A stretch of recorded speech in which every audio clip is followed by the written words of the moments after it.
Welcome back to another episode of Rock Boys Football. Mario Cristobal, the Miami Hurricanes heading into fall camp July 31st until a lot of storylines for this program heading into 2024. I've been very vocal during this offseason. I think on paper, this Miami team is one of the best teams in the country. Now, does it all come together during fall camp? That is certainly a question mark worth asking. Want to get into a couple of different storylines, including a couple of key position battles. And I think more importantly and more excitingly, talk about some breakout players we see emerge during fall camp. Fired up to get into it. Before we do it, as always, just want to say thank you to you guys and the Miami Hurricane fans, whether we're talking recruiting, whether we're previewing the 2024 season. You guys continue to show the boys a ton of love. We can't thank you guys enough. If y'all do enjoy the content, consider subscribing to the channel. Much more importantly, predictions of position battles, throwing in some breakout players in the comments section. This is what we're going to be talking about over the next couple of weeks. So would love to hear some storylines, some breakout players from you guys in the comment section. And without further ado, let's hop into some position battles. And I want to start with, I think, a fascinating battle that you see on the offensive line. That is specifically for that left guard spot. You look at the other four spots: Jalen Rivers at left tackle, Zach Carpenter at center, Inez Cooper, Francis Mauigoa. We've said this offensive line has the capability of being not only one of the better units in the ACC, but quite frankly, the country. Now at left guard, Pancake Concho, obviously kind of probably the fan favorite to start, but the way I look at it, whether it's Tommy Kinsler, whether it's Matthew McCoy, you feel pretty good about who's going to be that starting left guard heading into 2024. Yeah, and obviously a guy who, again, when you just need to plug one position in, when you know the other four are very, very good, I think that's very doable for this team. Yeah. Aside from the fact you have plenty of talent there, so you just need one of them to step up. One quick wrinkle I'll throw into this, and I kind of wonder what the Miami fans would think about it, but if you're really shooting for your best five, part of me thinks it's hard to keep Markel Bell off this football field. And I think Jalen Rivers, with his positional versatility, play guard or tackle. I think he's a guy a little bit more squatty, probably going to play guard, frankly, in the NFL. Guy I think can play a really good guard spot in college. Do you think it's crazy to think that there's a possibility of that Markel Bell starting at left tackle, and then you got Jalen Rivers kicking inside and you roll with that? Yeah, Markel Bell's fascinating prospect. I mean, I saw him standing next to Samson Okunlola and Francis Mauigoa, and he was towering over those guys. Those guys are big dudes. I think you need to make sure Markel Bell is a plus starter at left tackle before you start messing around with Jalen Rivers, because it is hard to find like truly starting caliber tackles at the college football level. Miami has a plus one in Jalen Rivers, a guy that I think can be all ACC. So if you were to start playing around with that, you'd want to make sure Markel Bell is not going to be much of a drop-off from Jalen Rivers. So at least in my opinion, I think you just keep Jalen. What is the saying? If it's not broken, you don't have to fix it. I probably messed that up a little bit. That being said, I mean, Jalen Rivers certainly is working at left tackle. Let's just keep him out there. And I mean, whether it's Pancake Concho, Tommy Kinsler, Matthew McCoy, ideally not Luke Cristobal, I think that Miami's going to be just fine at that left guard spot. I think the bigger question is, what kind of guard do you want? And I think Mario Cristobal is going to gravitate towards a road grading guard that can get that run game going, because there's a reason they brought in Damian Martinez. They want to pound the rock in 2024. I think the next kind of, at least for me, intriguing position battle, and that's more of kind of what's going to be the rotation looking like, it's at the wide receiver spot, where Xavier Restrepo, I've been on record tight. I put him in my top 10 wide receivers heading into college football. You tried to fight me on it. Jacoby George, we all know, is super talented. Now, Sam Brown comes in from Houston, probably just a plug-and-play starter, guy that he's a known commodity, really good football player on the boundary. My question is, what are the other wide receivers that work their way into the rotation? I think we both are on the same page. We think Isaiah Horton can play, and it's going to be a guy that's probably hard to keep off the football field. I mean, how do you see this wide receiver rotation playing out during fall camp? Yeah, so I'm kind of with you. I see two guys that you really can't take off. I think Jacoby George is massively underrated. I think you saw some really good moments from him, obviously in the UNC game, certainly in that Texas A&M game. You saw some of those like big play abilities that I think, again, you want to have when you have a Cam Ward slinging it at the quarterback spot. But after those two, I think you're right. And it's not like Sammy Brown's no good. You got some interesting freshmen. You got guys like Isaiah Horton. even Robbie Washington, Ray Joseph, like guys who, especially in the spring game, I mean, like they showed some things. There were some athletic plays they were making that it's like, God, you don't want to keep this guy rotting on the bench either. So that's where I think it gets interesting is you just have a lot of competition for that kind of third primary ball catcher. My opinion is it's going to be the wide receiver that can access the deeper third the best. I think that's what they're looking for from this X wide receiver where, hey, Xavier Restrepo is going to dominate the middle of the field. Jacoby George is electric with the football in his hands. What wide receiver gives us the best opportunity to work vertically downfield? Yeah, Sam Brown showed he has the ability to do that at Houston. Isaiah Horton, we don't know as much about, but we've seen the flashes. We know the body type. We know the athleticism. I think Isaiah Horton might be that guy that gives Miami the best chance to attack down the field at the wide receiver and spot. I think you make a good point because the obvious that you're trying to replace Colby Young. That's kind of what you're trying to do. So you want that guy to complement. I think that's a kind of a fair way to look at this, frankly, is who can be that guy who can consistently get down the field and open this offense up, allow them to run the football, allow them to throw underneath their real playmakers in Jacoby George and Restrepo. That's probably going to be what it comes down to. I think you're right. Hey, good problems to have in Coral Gables in the wide receiver room. Now, arguably the position that I'm going to be looking at the closest during fall camps, the tight end spot. We've talked about Mario Cristobal wants to use the tight ends. They want to get it done in the run game. Dill, I just feel like this offense is so ripe for a tight end to break out. And it's kind of, I wouldn't say it was a disaster last year, but you didn't get the production that we expected nor wanted from the tight end spot. Who's it going to be? Is Elijah Royal going to look back to form and kind of be that tight end one? We know a guy like Cam McCormick's just every time I go back and watch Miami games in 22. I texted you just the other night. Cam McCormick's a dog in the run blocking department. Doesn't really give you that matchup nightmare in the pass catching department. My personal pick is Riley Williams, but Dill, I will offer, he's not even on the depth chart right now. We got to scroll over.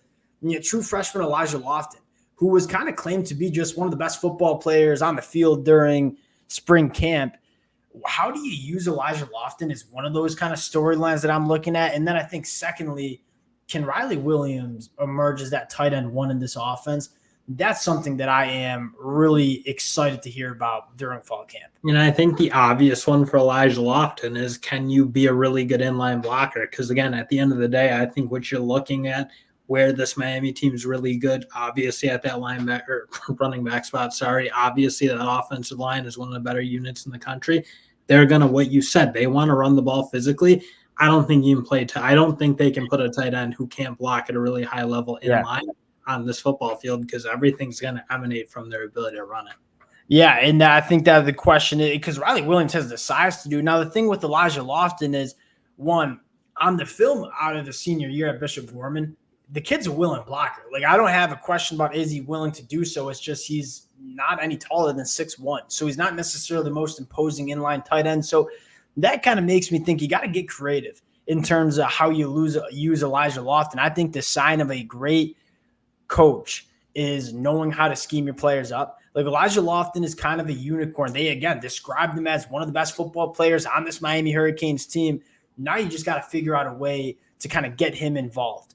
Going to the defensive side of the football, Dill, let's start in the secondary, which is obviously probably the biggest question mark of this Miami Hurricanes team. I think there's competition pretty much across the board.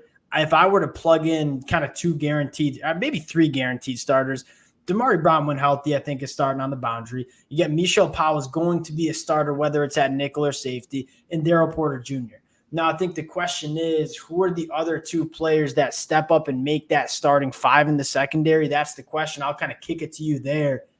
Who do you have your eye on in this Miami Hurricanes secondary? Yeah, and I'll be honest. Like when I look at this unit, I don't know that I have a great answer, frankly, because I don't think anyone in their past college, you don't have any reason to have anyone have emerged, if you will. So that I think will be, when we talk about fall camp, like there are certain positions where it's academic to an extent, like you're just trying to get these guys better and get them rolling.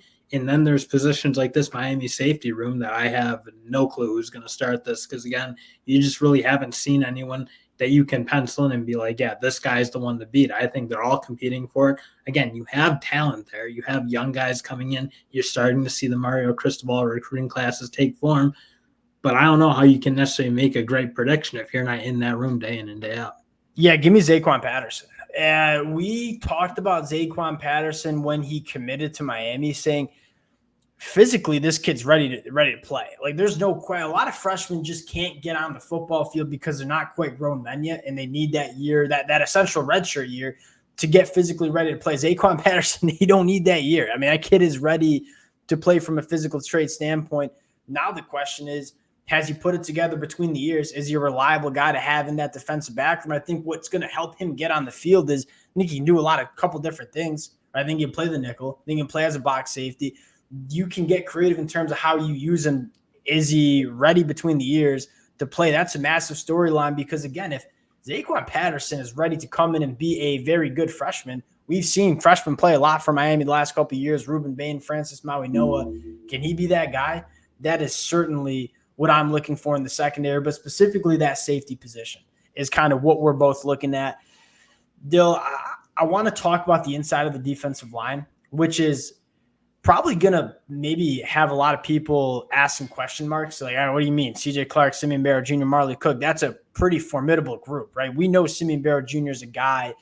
Dill, it's more about depth for me, especially when you talk about Miami and what their goals are. I mean, it's 12 games and then 13 and then hopefully the college football playoffs. You have to be deep along the line of scrimmage. There's 3 players that I'm looking at. I know you're going to agree with one of them that kind of step up as, hey, can you come in and provide really good rotational depth on the inside of the defensive line? Because, again, Simeon Barrow Jr., CJ Clark, they're going to need to come off the field. They're big bodies. Got to give them breaks. Ahmad Moten, Josh Horton, can they be those guys that can come in and kind of be those 2 gappers that can kind of stop the run and let your edge rushers tee off? And then finally, what we think is the X factor, Anthony Campbell. Thought he looked great in the spring game. Nobody really wants to talk about him. Dill, if he can kind of step up and be a difference maker, he probably has the highest ceiling of the 3. Again, you just signed me up for this Miami Hurricanes defensive line. I mean, if Anthony Campbell emerges, I think you have 3 dynamic playmakers on the inside. I think the bigger question for me, I kind of agree with you, is can Josh Horton or Ahmad Moten kind of step up and be the guy who can spell CJ Clark? Because, I mean, you look, CJ Clark's kind of your bar-fighting defensive lineman. I mean, big, physical, very willing to do the dirty work. Not necessarily a playmaker, a guy who's going to shoot gaps and get in the backfield much, but he'll do what you need to do when you go play teams that want to run the ball physically, like maybe a Clemson will want to do in the ACC, for example.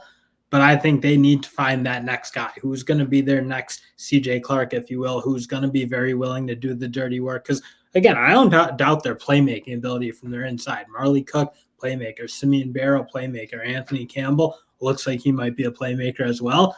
That's where I think you get in who are going to be your trench guys, your trench warfare guys who are going to make it happen and be able to play when you go play those big physical tough teams and make it happen. And of course you have, freshman Justin Scott too, that certainly can get it done. I'll kick it to you here.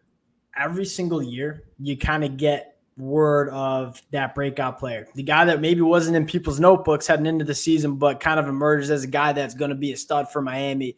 If you were to predict one player, either side of the football, breakout player, who you got? My inkling's going to Cam Pruitt. I thought, again, you saw some really good moments in the spring. You saw the athleticism. I think this linebacker room, I think you love Francisco Maui-Noah. He'll be one of the better linebackers in the conference. But aside from him, and Wesley Bissaint's a good player too, so I don't want to criticize him too much or nothing taken. I think Wesley Bissaint is much better than you're giving him credit for. I think the question more is, all right, we got our starting 2 linebackers. Who's going to be linebacker 3 and 4? That's probably more the question for me. I think you nailed it. And Bobby Pruitt's going to be a guy. And they need that depth. I think you see the way teams rotate now, linebackers. It's not like it used to be where it felt like, again, you'd see the same linebacker play in and play out. Just like they're rotating defensive linemen, you're seeing teams rotate their linebackers, especially with the pace college teams are playing. So, again, you kind of look. I mean, you like Raul Aguirre. He's kind of an interesting guy.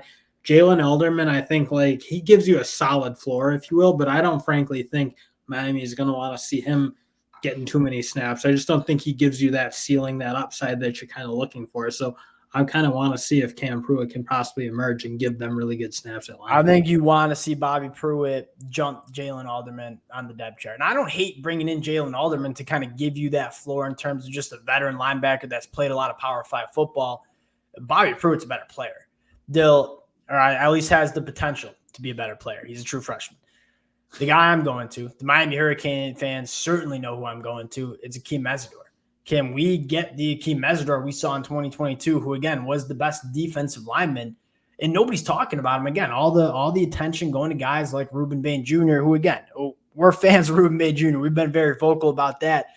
Akeem Mesidor, dog against the run, can get after the passer, can play the edge, can play the 3-tech, can do so many different things. He's got a new pair of cleats coming in to help with some of the foot injuries heading into fall camp. That is good, I think. I don't know much about the feet, but I'm happy about that. Can Akeem Mesidor get back to form? That's the question mark I have.